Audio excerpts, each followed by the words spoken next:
Welcome back sa Usapang Loan at Online Lending. Sa video na to, pag-uusapang muli natin itong one hand kung again, mayroon na ba talagang totoong pagbabago. Based po sa na-observe natin for several months na, si Juan Han po talaga ay I think pinipilit po nilang baguhin yung proseso nila mula nung pinakilala natin sila dito sa ating YouTube channel. So dati, ang One Hand ay we consider them as one of the super loan shark na online lending app. And then, nung nakatanggap po sila ng advisory para ipatik down yung app nila, doon po unti-unting binago ni One Hand yung proseso. At pati doon sa yung computation ng inyong loan ay binago din nila. Kung dati, 7 days lang ang term at ang processing fee sobrang laki, then mataas din ang interest. Ngayon po ay iba na po ang ginawa nila. So, pwede nang magbayad ng loan up to 3 months. And then yung interest at processing fee ay fair naman, o acceptable naman sa karamihan. At mabilis din po ang evaluation at review ng inyong mga loan application. At madali lang din po ang kanilang disbursement.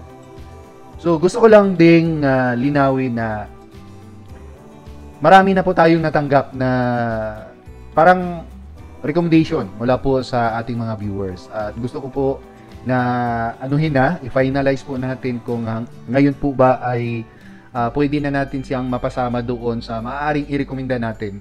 Although, nakakabasa pa rin tayo ng mga hindi magandang feedback mula sa kanila, pero minimal na lang. At siguro mayroon din po silang, I think, rason kung bakit din po ayaw nila kay Juan Han.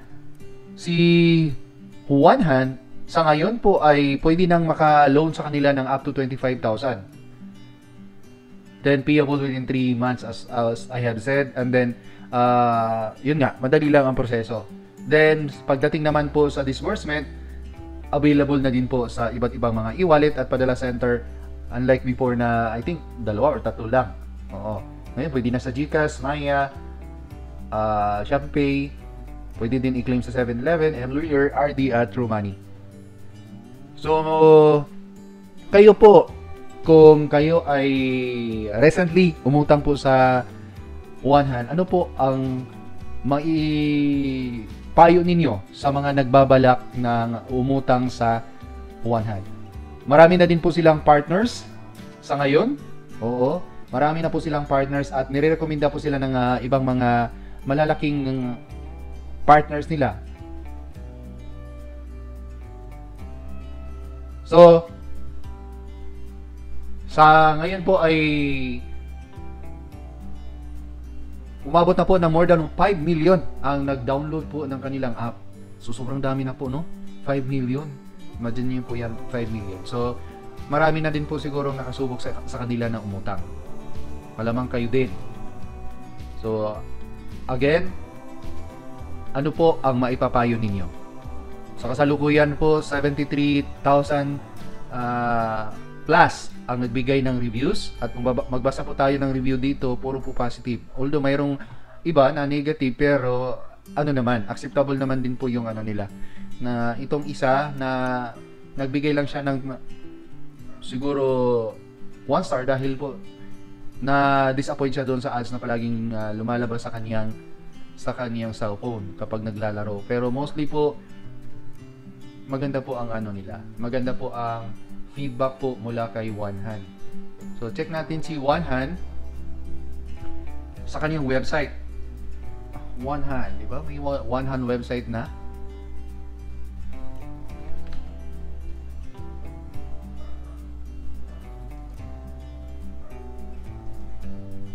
So dito sa website nila, dito nila nilagay yung mga partners nila. Check natin ha.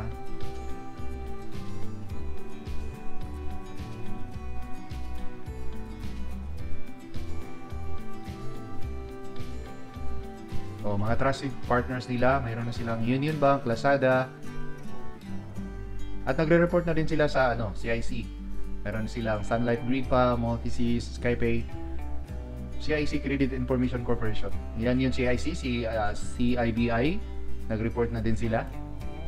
Kaya isa na din po sila sa nagbibigay ng credit scoring sa mga customers nila or sa mga client nila.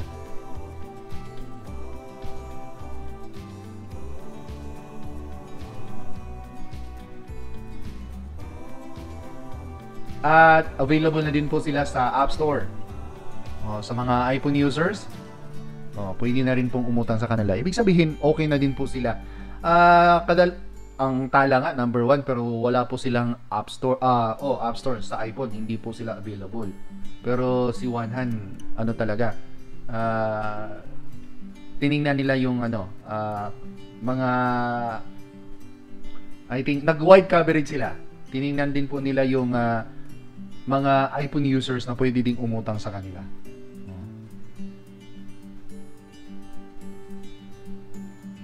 So si Wanhan ngayon ay namamayagpag dahil ang dami din po nilang ads ngayon na lumalabas. Nagpapalabas sila ng mga ads sa iba't ibang social media. So ito po yung dahilan kung bakit ang dami na pong umutang sa kanila. Marami na din po silang maaari na tulungan. Kung i-compare sila sa mga siguro suking lending company na may kababaan yung interest rate. So si Wanhan, parang siya parang sa palagay ko, loan shark and yung mga maliliit lang ang interest rate, nasa gitna si Wanhan. Nasa gitna. Hindi ibig sabihin na pumabor na tayo sa Wanhan. Pero nakita ko lang yung kaibahan, yung pagbabago niya mula nung una natin siyang ni-review dito. Ngayon po ay medyo nag-improve na po. Sana dumating sa point na magaya talaga sila totally kay Tala. Si Tala ay I think until 45 days ang binibigay na term. Pero si Wanhan until 3 months, di ba? 3 months. So 90 days. So kung medyo may kataasan pa rin yung interest nila, acceptable na. Magiging fair na po siya para sa mga customers nila. So magkakaiba lang siguro sa guys, pwede kong hingiin sa inyo yung yung opinion niyo about sa nila sa processing fee. Kasi sa interest okay naman eh. Kung sila G-Loan nga, sila G-Games, medyo may kataasan din. Kung i-compute nyo po monthly, mataas. Oo. Kaso lang, wala silang processing fee. Unlike dito kay Wanhan. Pero dahil hindi po ako umutang sa kanila, wala po akong idea kung until now ba ay pinapairal pa din nila yung kanilang processing fee. So, kung walang processing fee or minimal lang din ang processing fee nila, tapos maliit or mababa lang ang interest, so pwede nating mai-recommenda sa Wanhan dito. So hindi po ito sponsored sponsored video ni Wanhan. Wala po tayong sa kanila agreement, pero dahil nasa usapang loan at online lending YouTube channel tayo, 'di ba? Ang purpose natin at ang advocacy natin ay kung sino yung karapat-dapat na i-recommenda natin. At kung sino yung hindi, siyempre, talagang iwasan natin. At hindi natin ipopromote dito sa ating YouTube channel. Anyway, maraming salamat po. Sana po ang mga may karanasan sa Wanhan ay magbigay ng inyong mga comment, suggestion, mga katanungan ba, kung mayroong mga katanungan at mga opinion din at paglilinaw para po sa susunod nating mga update ay si Wanhan magiging part na din po ng ating i-recommendang online lending app. So shoutout po sa lahat ng mga hindi pa nag-subscribe. Please subscribe, Usapang Loan at Online Lending. At guys, huwag kalimutan pong mag-like at i-share ang ating mga videos. Lalo na yung mga mayroong hindi magandang karanasan sa iba't ibang online lending app. Manood po kayo ng mga videos namin.